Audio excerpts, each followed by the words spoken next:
Vamos ter o nosso momento de reflexão na palavra do Senhor. Você que está com a sua Bíblia, você está vendo ali, Isaías 11, de 1 a 10. A palavra do Senhor diz assim: um ramo surgirá do tronco de Jessé, e das suas raízes brotará um renovo. O Espírito do Senhor repousará sobre ele, o Espírito que dá sabedoria e entendimento, o Espírito que traz conselho e poder, o Espírito que dá conhecimento e temor do Senhor. Ele se inspirará no temor do Senhor, não julgará pela aparência, nem decidirá com base no que ouviu, mas com retidão julgará os necessitados, com justiça tomará decisões em favor dos pobres. Com suas palavras, como se fosse um cajado, ferirá a terra. Com o sopro de sua boca, matará os ímpios. A retidão será a faixa de seu peito e a fidelidade o seu cinturão. O lobo viverá com o cordeiro, o leopardo se deitará com o bode, o bezerro, o leão e o novilho gordo pastarão juntos, e uma criança os guiará. A vaca se alimentará com o urso, seus filhotes se deitarão juntos, e o leão comerá palha como o boi. A criancinha brincará perto do esconderijo da cobra, a criança colocará a mão no ninho da víbora. Ninguém fará mal algum, nem destruirá coisa alguma em todo o meu santo monte, pois a terra se encherá do conhecimento do Senhor, como as águas cobrem o mar. Naquele dia, as nações buscarão a raiz de Jessé, que será como uma bandeira para os povos, o seu lugar de descanso será glorioso. Feche os seus olhos, vamos orar mais uma vez. Senhor, a tua palavra está aberta, já louvamos o Senhor com cânticos, já louvamos o Senhor com a ceia, celebramos esse sacramento maravilhoso que nos lembra a morte, a ressurreição e o retorno glorioso do nosso Senhor. Agora, Senhor, a tua palavra, cremos que ela é poderosa para tocar nos nossos corações, nas nossas almas, e trazer transformação. Não porque somos bons, mas por causa do teu Espírito que está entre nós. O mesmo Espírito que deu essa palavra aos profetas, ele vem agora e sopra neste local, abrindo as nossas mentes e corações, para que ela seja efetiva na nossa santificação, no nosso aperfeiçoamento. Faz isso, Senhor, para a tua honra, para a tua glória, para o teu serviço. Em nome de Cristo oramos. Amém. Amém. Vamos lá, então, nesse tema, o ramo de Jessé e seu reino eterno. Esse é um texto que fala a respeito da vinda do Messias, lá no Antigo Testamento. É um texto que fala a respeito da vinda de Jesus. Para eles, viria ainda. Para nós, já veio. Ramo de Jessé. Nós vamos falar um pouquinho sobre esse ramo de Jessé. Mas primeiro, eu quero mostrar para vocês algumas coisinhas aí. Olê, traz para mim o controle que facilita para mim e para você aí. Veja só, falar um pouco das profecias. Das profecias do Antigo Testamento, para você poder entender. O pessoal que estava antes da pandemia estudando as profecias comigo, já viu isso daí. Mas veja só, vamos compreender um pouquinho como que você lê a Bíblia. Porque às vezes você fala, não, essa profecia já aconteceu, essa profecia vai acontecer, ou começou, como que é esse negócio aí? Veja só, vamos compreender então essas profecias a respeito do Messias, de Jesus, do Salvador, que viria. Dá uma olhadinha aí nessa montanha. Dá para ver aí, lá no fundo? Que tem uma montanha? E você vê, então, essa primeira montanha aí. Se você imaginar, é como se você estivesse numa outra montanha, olhando e vendo essa montanha. E entre você e aquela montanha tem esse vale aí, tem esse espaço mais baixo, que tem até umas construções antigas aí. Estão vendo isso? Tá certo? Então você olha e você vê essa primeira montanha aí, mas entre você, o local que você está, um local alto, numa montanha também. Você olha e você vê a outra montanha e você vê essa parte mais baixa, vamos chamar de vale aí. Não é bem um vale aí, mas vamos chamar de vale. Tá certo? Aí depois você vê uma segunda montanha lá atrás. Dá para ver aí? Joia. Então você está vendo aquela segunda montanha, mas tem algo que você não vê. Sabe o que é? O vale que está entre uma montanha e outra. Pode ter um rio passando ali, pode ter um penhasco gigantesco ali, pode ter um monte de coisa. Essa distância pode ser curta, mas essa distância pode ser gigante. Mas quando você olha, à primeira vista, nesse quadro, nessa visão, você olhando da sua montanha, você vê uma montanha e você vê outra, elas estão no mesmo quadro, numa mesma realidade, numa mesma visão. Tá certo? E forçando bem a vista, você pode perceber que lá no fundo tem mais um tanto de montanha. E você vê então que são 3 momentos de montanhas, né? Montanha aqui, montanha lá e montanha mais longe ainda. E você não vê a distância entre uma e outra. Você vê simplesmente o pico de uma, o pico da outra e o pico da outra. Lembra dessa aula, Michele, da tarde? Não, dormiu, né? Tá certo. É mais ou menos assim que a gente vai compreender algumas profecias do Antigo Testamento, principalmente aquelas que falam a respeito de Jesus. Então, você olhando para essas mesmas montanhas, imagina, eu sou um profeta do Antigo Testamento, você é um profeta do Antigo Testamento, você está na sua montanha e você vê que tem um vale grande, mas no final desse vale, o Messias chegaria. Então, Isaías está olhando para frente e ele fala, gente, o Messias vai chegar. Mas tem um caminho aqui ainda, tem uma distância a ser percorrida. Para eu chegar lá, onde o Messias, Jesus, viria, tem uma distância entre onde eu estou e a chegada do Messias. Mas Deus deu essa visão para ele ver. E ele olha essa rocha e ele fala, olha, a chegada do Messias é assim, assim, assim. Como ele pode olhar e descrever essa rocha, essa montanha aí. Tá certo? Mas ele olha e ele vê outra montanha lá no fundo. Só que ele não vê a distância entre a primeira vinda de Jesus, que é a chegada do Messias, e o retorno do Messias. Na visão dele, ele vê as duas coisas como se fosse um único quadro. Estão entendendo? Ele olha e ele descreve a primeira vinda de Jesus e a segunda vinda de Jesus como coisas ligadas. Ele descreve como se fossem coisas muito próximas ou ligadas. E ele ignora, não é que ele ignora, ele não está vendo a distância entre um e outro. O vale que está entre uma montanha e outra, o despenhadeiro, os rios que passam ali no meio, de repente uma distância gigantesca. Então, quando eles descrevem, eles falam dessa visão como um todo. Ele fala da primeira vinda de Jesus, da segunda vinda de Jesus, ele volta a falar da primeira, fala da segunda, porque para ele não consegue discernir essa diferença entre um e outro. Entenderam isso? Isso é para você entender, para a gente poder conversar a respeito desse texto. Se a gente não entender como interpretar um texto, a gente vai falar um monte de coisa errada aqui. Então, se você entendeu, ótimo. Se você não entendeu, outra hora você me pergunta aí. Pastor, eu não entendi aquele troço das montanhas lá. Tá certo? Então, o profeta Isaías, ele olha e ele vai falar da chegada do Messias, que ele fala, ó, tá meio, vai chegar, é assim. Só que ele fala do retorno do Messias como se fizesse parte, muitas vezes, dessa chegada do Messias. Por isso que, às vezes, eles chamam o Messias de servo sofredor, porque ele está vendo a primeira vinda de Jesus, a morte de cruz. Depois ele fala que ele é um rei cheio de glória, que todos os povos vão se prostrar diante dele. Mas como assim? Servo sofredor e rei cheio de glória? Vai vir com glória ou vai vir como servo sofredor? Porque ele não conseguia discernir que esses espaços estavam um distante do outro e que existiam alguns fatos que iriam ocorrer no meio. Certo? Vamos então conversar um pouquinho no nosso tema aí, o ramo de Jessé. O texto fala aí, um ramo de Jessé surgirá do tronco de Jessé. Pergunta, quem é Jessé? Certo? Vocês lembram quem era Jessé? Jessé era pai de quem? De Davi. E de Davi, da descendente de Davi, viria Jesus. Então, do tronco de Jessé, da geração de Jessé, viria esse ramo. Agora, aqui não fala, certamente de um tronco saem muitos ramos, mas ele está falando assim, de todos os ramos que surgem, tem um ramo que é especial. É um ramo que é único. Um ramo que se diferencia de todos os outros ramos. Você fala, da descendência de Jessé, veio muita gente da descendência de Jessé.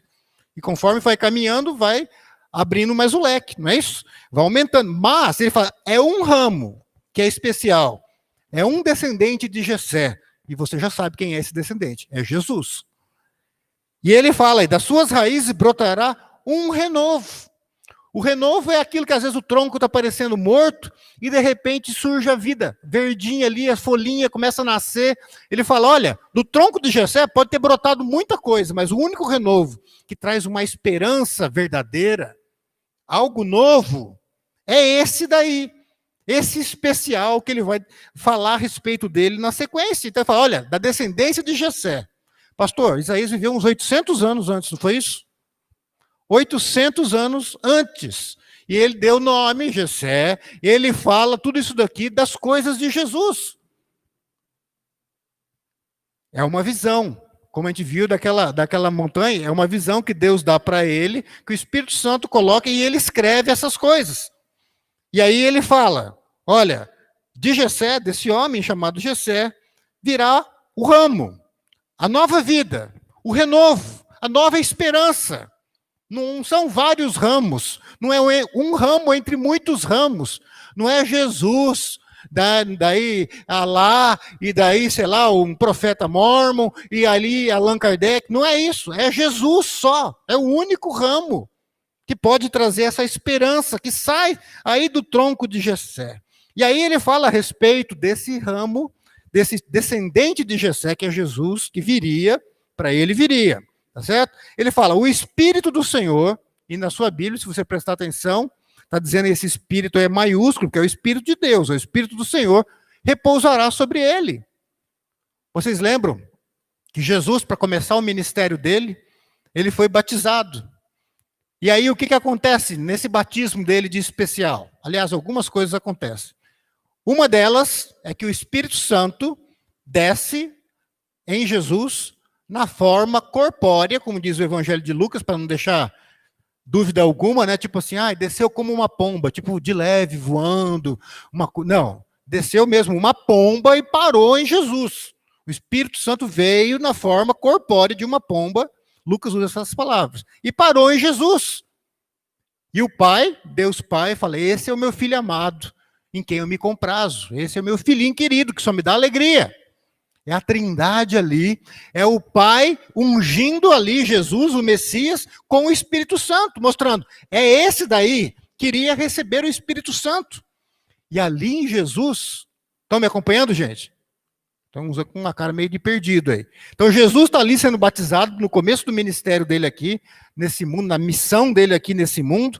Ele então é batizado e ele recebe ali o Espírito Santo de uma forma especial, que nunca tinha acontecido antes. Porque ele está inaugurando uma nova era, um novo período, algo que iria mudar para sempre. E isso que aconteceu com ele, iria acontecer com a igreja depois em Pentecostes. Por isso que ele fala, aquilo que eu faço, vocês podem fazer e muito mais. Por quê? Porque o mesmo Espírito, da mesma forma que veio para ele, vem sobre todo aquele que crê nele. Todo aquele que é dele tem esse mesmo Espírito. Então o Espírito do Senhor estaria ali sobre ele. E este Espírito, com E maiúsculo, que é o Espírito de Deus, daria sabedoria e entendimento, ou sabedoria e conhecimento. Veja situações de Jesus que ele demonstra essa sabedoria, esse dom de sabedoria que ele tinha. Ele teve situações, por exemplo, da mulher que foi pega em adultério. E eles chegam e falam, e daí, vamos apedrejar essa mulher? Se Jesus fala assim, não pode apedrejar. Eles vão falar, então você está quebrando a lei de Moisés, está quebrando a lei que fala que quem é pego em adultério tem que ser apedrejado até a morte. E você fala assim, não, então vamos apedrejar. Fala assim, você está quebrando a lei romana, então você vai ser morto pelos romanos, porque só os romanos podem matar. Então era uma pegadinha. Qualquer coisa que ele falasse, ele falava, mata, ele morria. Se falava, não mata, ele morria. Certo? Mas aí, olha aqui a sabedoria. Ele olha, vocês conhecem, né, esse texto? Ele fala assim, joia, é esse o problema? Então vamos fazer o seguinte, quem não tem pecado, atira a primeira pedra. E aí pegou eles nos seus próprios pecados. Sabedoria. O Espírito de Deus deu uma sabedoria sobrenatural àquele homem. Mas pastor, o Espírito Santo não precisava dar. Ele é Deus. Lembre-se, Jesus se esvaziou e se fez homem completamente. Ele não está usando a divindade dele. Ele se fez completamente homem.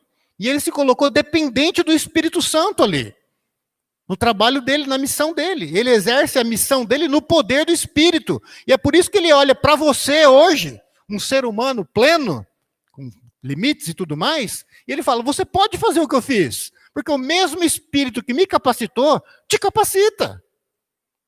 E agora Jesus, então, cheio de sabedoria, cheio de entendimento, conhecimento, também, que ele conhecia as coisas, o Espírito Santo dava o conhecimento para ele, ele vai exercer o ministério dele como Messias, como libertador, como salvador.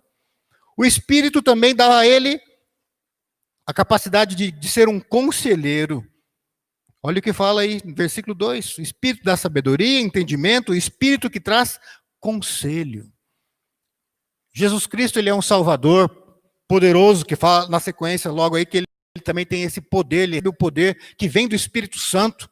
O homem Jesus recebe o poder que vem do Espírito Santo. Mas ele, apesar de tão poderoso, ele quer ser o seu conselheiro pessoal.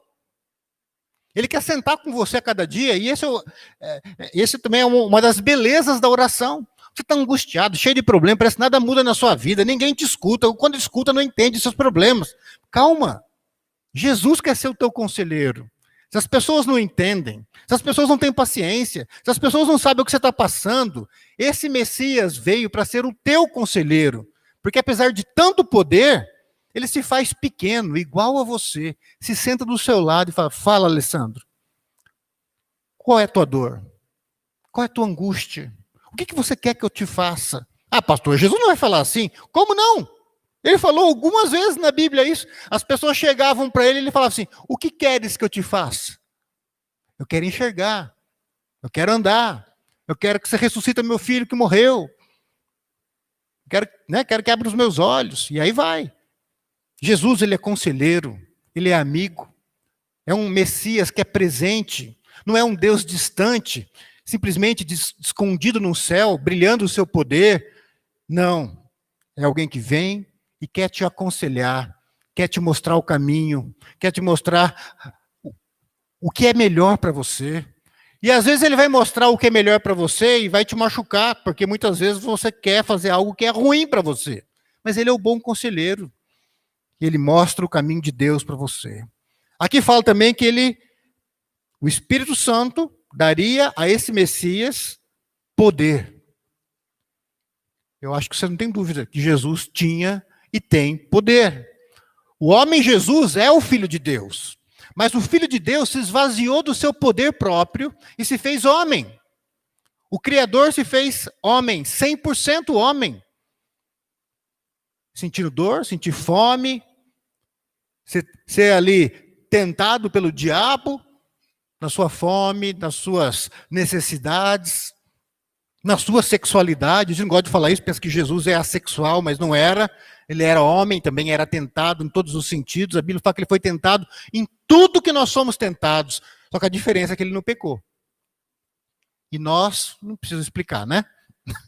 É outra realidade. A gente vive pecando. Então Jesus, ele é esse Deus, esse Salvador de poder, que ele recebeu o poder do Espírito Santo para executar a obra dele, a missão dele. Abrir os olhos do cego, ressuscitar a menina, o menino ali que estava morto também, e andar sobre as águas, é o poder do Espírito Santo.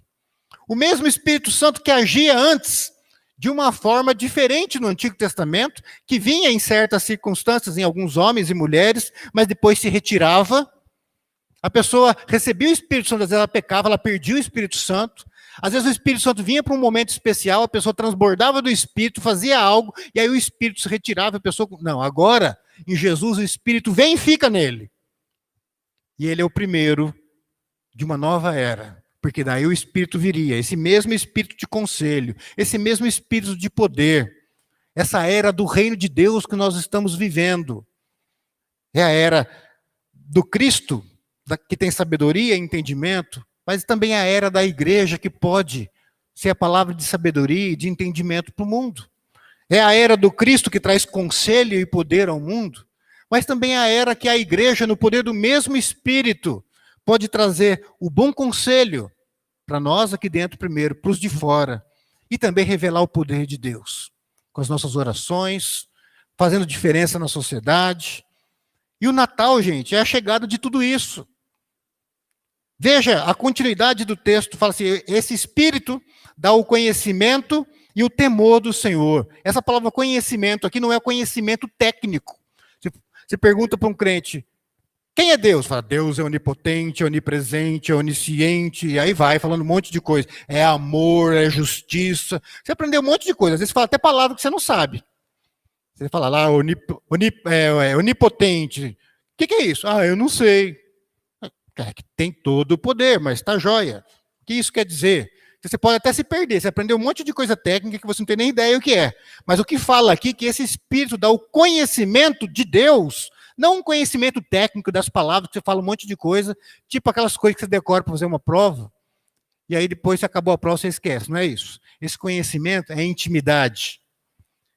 Esse conhecimento é você conhecer a pessoa na sua intimidade. É como um homem que casa com a mulher e tem a união sexual ali, e ele conhece a intimidade da mulher. Ela não tem mais nada para esconder. O corpo é conhecido, a intimidade é conhecida.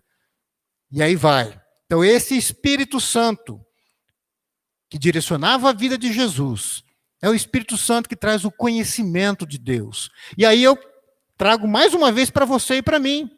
O Natal é a chegada do Cristo, do Salvador, que no poder do Espírito Santo tinha esse acesso maravilhoso à intimidade do Pai, que era o Pai dele.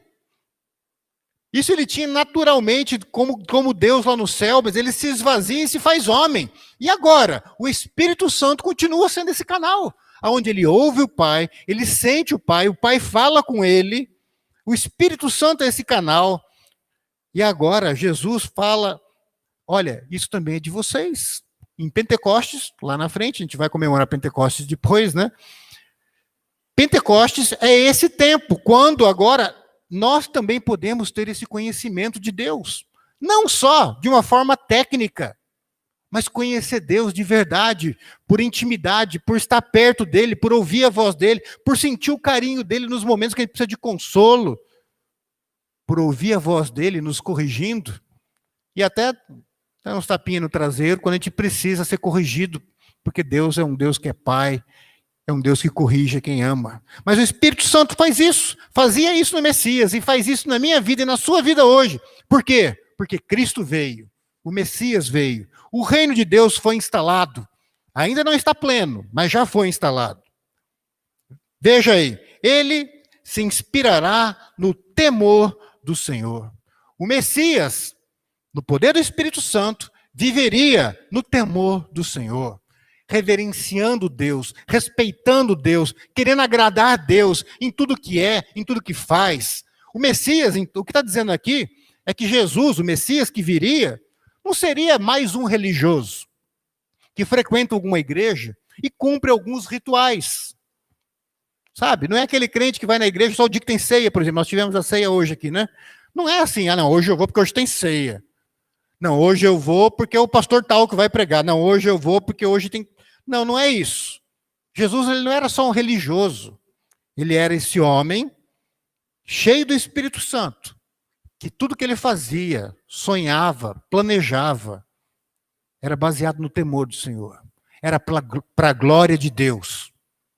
Não para a glória dele como homem. Porque se fosse esse o interesse dele, ele não tinha morrido numa cruz.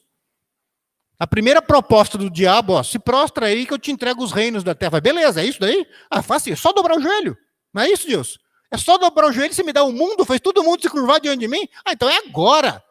Tem muito crente e pastor que faria isso assim, se o diabo falasse e ele escutasse. Não é isso? Mas Jesus não.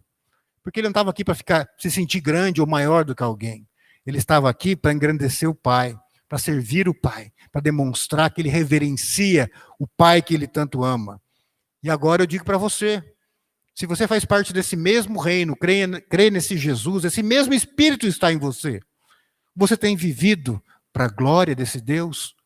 Tudo que você faz é debaixo do temor do Senhor? Você vai fazer um negócio, e aí você vai colocar um preço, você coloca esse preço para ver o máximo que você pode esfolar outra pessoa, ou debaixo do temor do Senhor para fazer algo que é justo para você e para aquela outra pessoa? Nós temos que tomar esse cuidado. A forma que você administra o seu dinheiro glorifica a Deus, mostra o seu temor a Deus, ou você acha que você é o dono de tudo que você tem? Não estou falando para você dar o seu dinheiro para mim, nem para a igreja, não é isso que eu estou falando. Mas eu estou falando que tudo que você tem e que você é, Você deve viver debaixo do temor do Senhor, para a glória dele, para o serviço dele, para a honra dele. É assim que o Messias viveria e viveu quando ele veio. E é assim que o novo povo que nasce dele deve viver. Veja, esse Messias, diz aí, na segunda metade do versículo 3, não julgará pela aparência, nem decidirá com base no que ouviu, mas com retidão julgará os necessitados, com justiça tomará decisões em favor dos pobres. Esse Messias não vai julgar pelas aparências. Então, meu irmão, se você é crente de aparência, esquece, ele não vai te julgar pela tua aparência. Ele vai te julgar pelo teu coração de verdade. Aonde está o teu coração?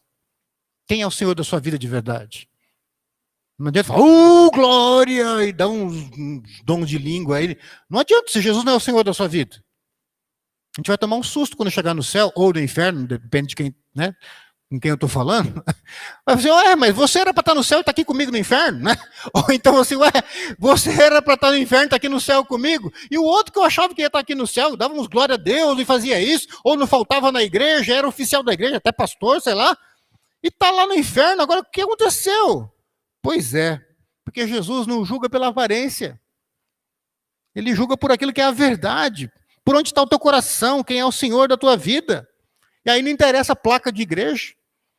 Não interessa se você pula no louvor ou se você é o presbiteriano que fica sentadinho só. Não interessa isso. Porque não é quanto mais você pula, ou quanto menos você pula, que você vai para o céu. Ou quanto mais você grita, ou quanto mais você ora alto, ou quanto você ora mais reverente, como os presbiterianos gostam, é que você vai para o céu. Não, mas é onde está o teu coração. Quem é o Senhor da sua vida? Ele não julga pela aparência. Se é rico ou se é pobre. Se é culto ou se não é curto. Não é assim? Não interessa. Ele não vai olhar se você coloca o R onde não tem R. Nada disso. Ele não julga pela aparência. E não vai decidir com base naquilo que ele ouviu. Aquilo que dizem de você. Você está tão preocupado? Homero, sabe no dia do julgamento lá? O que dizem de você aqui, ou que vão dizer ainda, seja bem ou seja mal, não vai ser levado em conta. O que vai ser levado em conta é aquilo que Jesus vai dizer, porque ele conhece a verdade do homem, do ser humano. E ele é esse que veio para salvar, mas também veio para condenar, porque pela palavra dele alguns serão salvos e pela palavra dele alguns serão condenados. Veja aí, na sequência fala assim, com justiça ele vai tomar decisões. Então ele é o rei, ele é o sacerdote, mas ele também é um juiz. Todo julgamento o Pai confiou a esse Messias, a esse Salvador. Quem não honra ele, é Jesus que fala, quem não honra o filho, não honra o Pai. Quem não tem o filho, não tem o Pai. E se você virar a cara para Jesus, você está brigando com o juiz que vai te julgar. Veja, aqui fala que em favor dos pobres ele vai tomar decisão, e com as suas palavras, como se fosse um cajado, e aqui o caráter de pastor dele cuidando, ele vai ferir a terra com o sopro de sua boca e matará os ímpios. É o bom pastor que ele cuida das suas ovelhas, mas os lobos devoradores, ele vai matar, vai acabar com isso. Tem gente que fala assim, mas se Deus fosse bom, ele não faria isso. Calma. Gente, não tem jeito de lobo e ovelha conviver junto. A não ser que o lobo seja transformado pelo Espírito Santo e vire ovelha também. Tá certo? Porque todo mundo que não é crente foi lobo ou loba um dia. Certo? E aquilo que é impossível para os homens, um lobo virar ovelha, os impossíveis dos homens são os possíveis de Deus. Mas, aqueles que insistem em ser lobão, sinto muito. O juiz virá, vai julgar com retidão e vai fazer a justiça. O Messias já veio, o reino já começou, e um dia ele vai voltar para colocar a casa plenamente em ordem. Veja aí na sequência, nós já lemos, versículos 6 a 9, fala, olha, o lobo vai viver com o cordeiro, o leopardo vai se deitar com o bode, o bezerro, o leão, o novilho gordo vão pastar junto, a criança, imagina uma criança conduzindo um bezerro, um leão, um lobo, um leopardo, uma criança. Mal nenhum vai acontecer. O que está acontecendo aqui? Você vê que ele está falando da primeira vinda de Jesus, agora ele já está falando da segunda. Lembra aquela história das montanhas que eu falei? Está entendendo? Então, às vezes a gente começa a falar esse texto e fala, não, mas isso não aconteceu ainda. Esse filho de Jessé, ele não veio ainda. Por quê? Olha, vai acontecer isso, o lobo vai viver com o cordeiro, o leopardo vai se deitar com o bode. Isso não está acontecendo ainda. Não, calma. É que o profeta, ele viu duas realidades que estão distantes, mas para ele viu simultâneo, ao mesmo tempo. Aquela imagem das duas montanhas que estão numa mesma imagem, mas entre uma montanha e outra tem um vale gigantesco, uma distância a ser percorrida. Só que o profeta não conseguia ver isso. E agora ele está dizendo, olha, esse Messias vai começar uma época onde não vai existir o mal. Eu vou dizer uma outra coisa para vocês, isso aqui não é literal, tá bom? Assim, então quer dizer que lá no céu, eu vi gente falando isso também, lá no céu vai ter animal, pelo menos lobo, leopardo, bode, bezerro. Gente, é uma linguagem simbólica. Ele está dizendo, aquele que oprimia e que devorava o outro, não vai estar ali mais. Por quê? Porque ele foi transformado também. O que Jesus vai fazer? Ele vai acabar com o ímpio, vai sobrar só quem? Só quem é o povo dele. O ímpio vai ser lançado no inferno. Mas o povo de Jesus vai sobrar. O Messias voltará em glória, ele já veio uma vez, estabeleceu o reino dele, e agora ele vai estabelecer de forma plena na volta, e aí, com a justiça dele, ele vai acabar com todo o mal. E aí, tudo que vai existir vão ser coisas boas. Não vai existir mais o perigo, não vai existir mais a morte, não vai existir mais o sofrimento, não vai existir mais a angústia, não vai ter emprego para psicólogo, para psiquiatra, né? Para aconselhamento pastoral não vai existir espaço. Paulo, você vai ter que parar com o aconselhamento no céu, não vai ter espaço para isso. Por quê? Ninguém vai ter problema. Vai ser tudo perfeito, maravilhoso. Imagina, alegria plena, satisfação plena, alegria intensa o tempo todo, todos os dias. Paz plena no seu coração. Gente, é disso que está falando aí. Nesses versículos, até o 9. O 9 encerra essa parte que está falando do porvir, com a volta gloriosa de Jesus. Ninguém fará mal nenhum, nem destruirá coisa alguma em todo o meu santo monte, pois a terra se encherá do conhecimento do Senhor. Versículo 10. Naquele dia, que dia? No dia do filho aí do descendente de Jessé, quando esse reino for estabelecido sobre a terra, já foi, não plenamente, mas já foi, então isso já começou a acontecer. Fala, olha, naquele dia, as nações buscarão a raiz de Jessé. Deixa eu ler diferente para você. Naquele dia, as nações buscarão a Jesus, que será como uma bandeira para os povos, e o seu lugar de descanso será glorioso. Vai chegar um dia todos os povos vão se achegar aos pés de Jesus e declarar que Ele é Senhor. Nós compartilhamos juntos ali a ceia, e a ceia fala a respeito disso. Um dia vai acontecer uma ceia, não essa aqui, simplesinha na nossa igreja, mas no céu. E virão homens, mulheres de todas as nações, de todas as línguas, e vão render a glória que é devida ao nome de Jesus. Eu quero crer que você vai estar lá. Eu quero crer. Queridos, essa profecia de Isaías começou a se cumprir naquela manjedoura, quando aquele menininho nasceu. O Rei dos Reis nasceu lá. O rebento de Jessé, o ramo único e incomparável. A nova vida, a nova esperança começou ali. Algo diferente começou ali. O Espírito Santo começou a agir diferente na face da terra. Levantar um povo diferente, que pensa diferente, um povo que tem vontade de engrandecer Deus, exaltar o nome de Deus. Eu não sei como que está a tua vida com Jesus. Eu queria que você fechasse os seus olhos um pouco, chamar o pessoal do Ministério de Música à frente.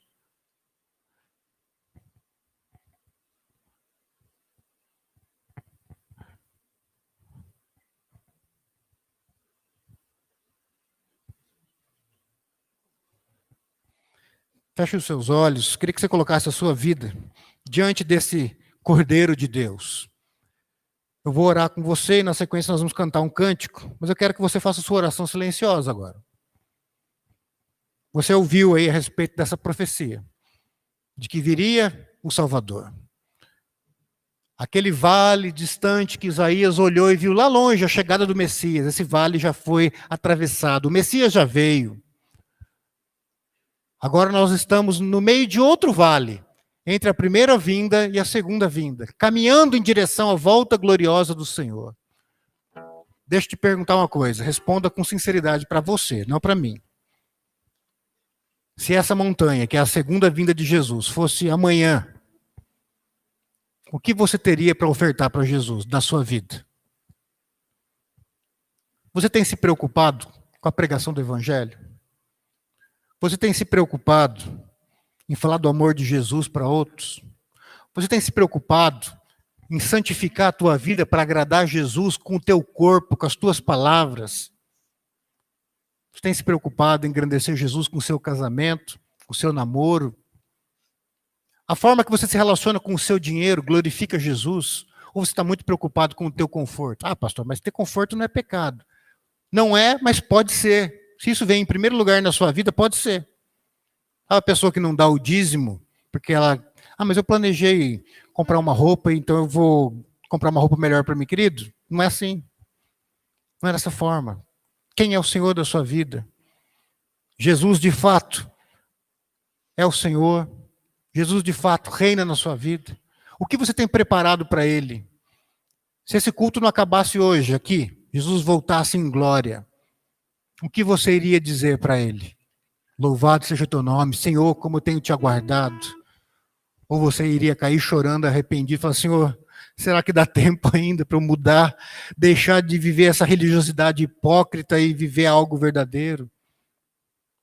Vamos orar. Senhor, nós estamos na tua presença e declaramos que tu és o ramo de Jessé, o Cordeiro de Deus que tira o pecado do mundo, o Rei dos Reis que veio implantar um reino eterno que jamais passará, aquele que virá e com o sopro de sua boca destruirá todo o mal. Senhor Jesus, nós declaramos que tu és Rei, que tu és Senhor, mas reconhecemos, Senhor, que muitas vezes não temos vivido debaixo do temor do Senhor. Que muitas vezes não temos vivido pelo sopro do teu Espírito como o Senhor viveu. E gostaria que nós vivêssemos, porque aquele mesmo Espírito que te moveu por este mundo se move em nossas vidas. Mas perdão, Senhor, pelas vezes que nós apagamos o teu Espírito na nossa vida. Olhando para as coisas do mundo, olhando para as lutas, como se elas pudessem tirar o teu poder ou diminuir o Senhor, a tua glória. Senhor, tem misericórdia das vezes que nós nos envolvemos com a igreja simplesmente porque estamos habituados, ao invés de nos envolvermos porque queremos estar perto de ti, perto do teu povo, perto da tua palavra, vivendo uma vida de oração com os irmãos. Ensina-nos, Senhor, a investir no teu reino. Nós nos preocupamos demais em guardar dinheiro, em investir nas coisas deste mundo, mas é o Senhor mesmo que nos diz que onde está o nosso tesouro, lá está o nosso coração.